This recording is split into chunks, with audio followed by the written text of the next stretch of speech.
Kimberly Thomas. Oh, y'all are going to love this. You won't believe it, but here it is.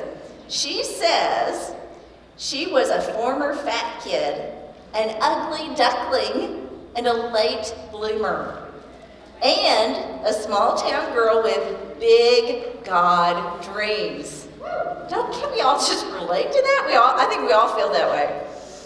Favorite scripture, blessed is she who has believed that what the Lord has said to her will be accomplished. Luke 1:45. By day, she is an event producer, gym junkie, and cheerleader for surrounding yourself with those who see your priceless value and remind you of it often.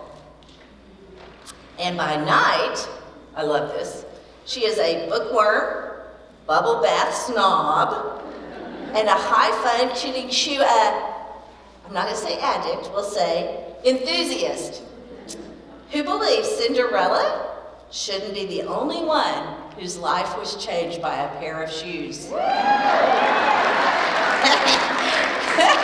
Help me welcome Kimberly Thomas as her little shoes carry that little country girl right up to this big old stage.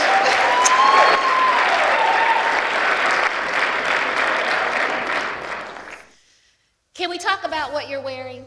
Let's just be honest. Let's just be real. No shame or shade, but mistakes were made.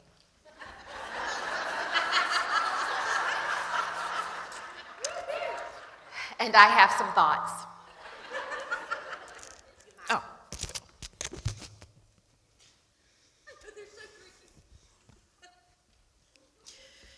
No, Stacy and Clinton aren't coming to your rescue.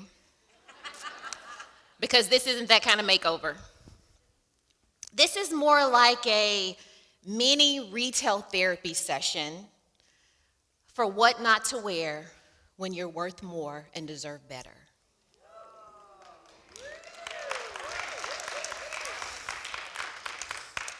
And according to the mirrors on the wall, you're doing it wrong, and it's not a good look. But don't give me the side eye. Don't get it twisted, because it's not just you. It's me, and it's we. My story, Kathy shared a little bit of it, but let me get a little deeper in it so that you don't think that you're the only one. At 9 years old, I went to a dermatologist with my mother, and the dermatologist with me in the room with my mother said, she, as though I wasn't there, has the worst case of childhood acne I have ever seen in my career.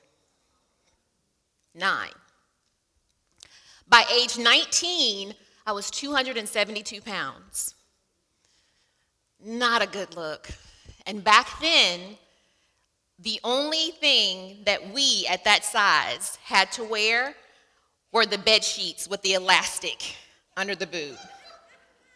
So not cute. Between 9 and 19, I'm sure you have your own stories, but imagine the bullying. Imagine the taunts, the nasty comments, and I'm sure I'm not the only one. You can still remember. Decades later, several decades later, you can remember those harmful, hurtful comments. I remember being in math class in 6th grade, and one of the popular girls was sitting next to me, and I don't know if it was just a slow day or she just needed somebody to pick on, and I was the available target, but she said, "You look like you stuck your face in an ant bed." I remember in high school, there's this guy I thought was cute. And he was kind. He would always, say hey to me and bye to me or whatever. But I overheard him as I was coming around a corner in the school, and he was talking to one of his friends, and he said, "Yeah, she's cool, but I'd never date her. She's too fat." What do you think that does? What do you think that does to someone's sense of worth when you hear those comments. And in this day and age, it's not just in person that you hear those comments. There's the comments down below in social media. Those keyboard assassins who take you apart behind a screen, and you can't defend yourself. You can't say, oh, I was having a bad day, I was running late and I didn't do my hair. Or my child was sick and I didn't get a chance to do my makeup that day. Or we were in a pandemic, that's why I gained 20 pounds. You don't get that in this day and age. But let me just tell you, we all experience that. We all experience our versions of someone ripping and tearing at our sense of value. It's universal. The self-worth experience is a one-size-fits-all. It transcends geography. It transcends generations. It transcends ethnicity, because spoiler alert, I'm Black, and that's a whole other knock against my sense of value. And it transcends socioeconomy. Doesn't matter how much money you have in your bank account. People can hurt. People will hurt. The self-worth experience is universal. Remember that. The self-worth experience is also internal. One of the biggest pieces of misinformation and false advertisement that we'll hear is know your worth. I hate it with a passion. Don't ever tag me in anything that says know your worth. And let me tell you why. Would you ever tell someone, know molecular biology, know Latin, know how to rock climb? You have to learn those things. You don't just wake up knowing that you're valuable. You have to learn it. And if there's no one in your life to teach you, where do you get your sense of value? The self-worth experience is universal. It's internal. The other piece of misinformation that I want to dispel right here is the difference between self-worth and self-esteem. They are not the same, ladies. So don't use them interchangeably as though they are. Here's an easy way to remember the difference. Self-esteem is external. It's external events. If you got the job, how do you feel? If you didn't get the job, how do you feel? If you won the race, how do you feel? If you didn't win the race, how do you feel? If you snagged the last gorgeous handbag in Marshall's, how do you feel? If that lady in front of you got it before you did, how do you feel? It's all about external events. It's like the clothing you wear. You can take it off, you can put it on. You can go in your closet and pull something new on. Put it on, take it off. That's self-esteem. Self-worth is internal, ladies. No matter what happens, it doesn't change. Because the designer, the ultimate designer, at conception said, you are valuable.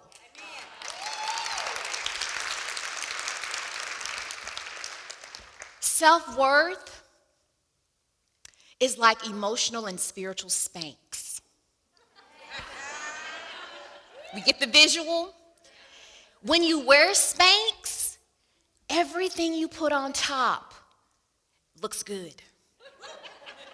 There's no humps, there's no bumps, it's just smooth. So no matter what happens, if you spill something on the dress, you're still smooth. If there's a rip in the dress, you're still smooth. Self-worth is emotional and spiritual Spanx. Self-esteem are the clothes, the dress, what we put on top of it. When we don't have our emotional and spiritual Spanx, what do we look like? A hot mess.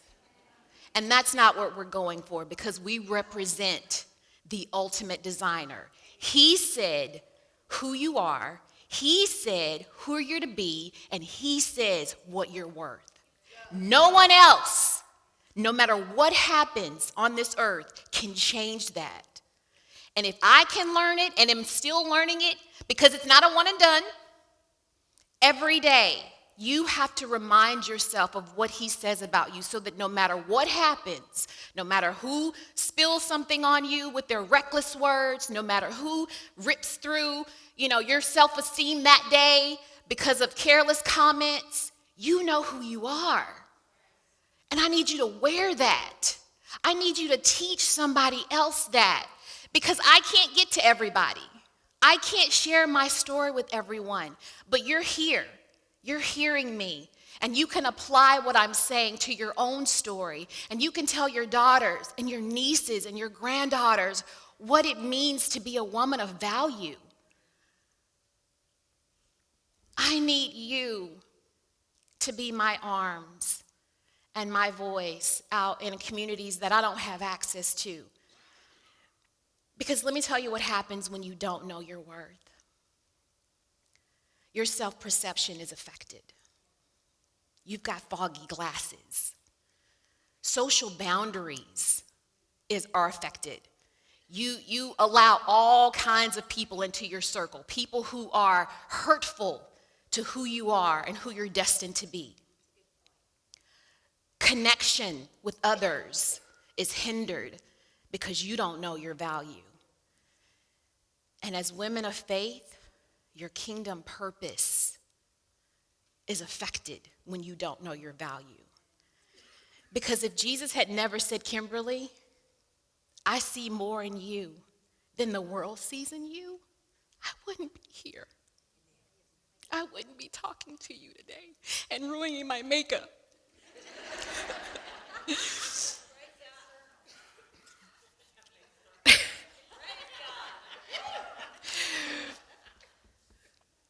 So the takeaway, ladies, self-worth is universal. Self-worth is internal.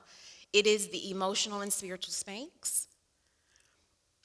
Self-worth has a parental origin.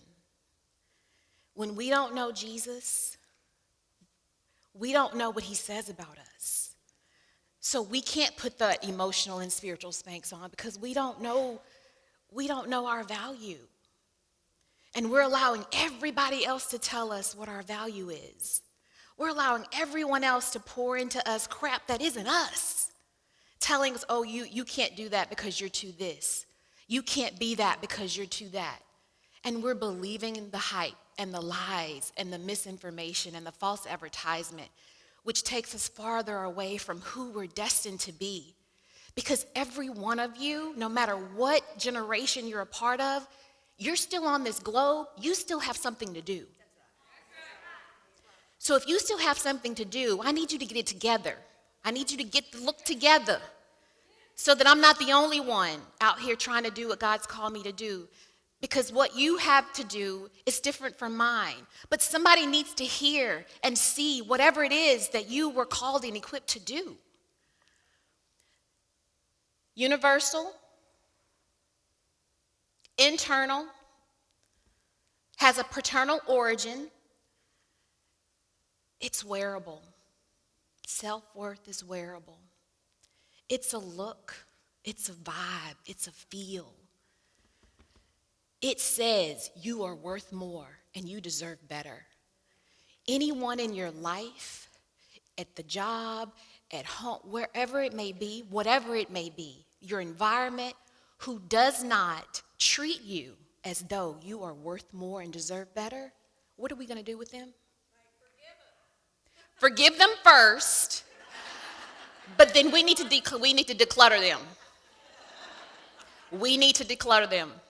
They need to go because you have a purpose, you have a mission, and anything that impedes that is not of God.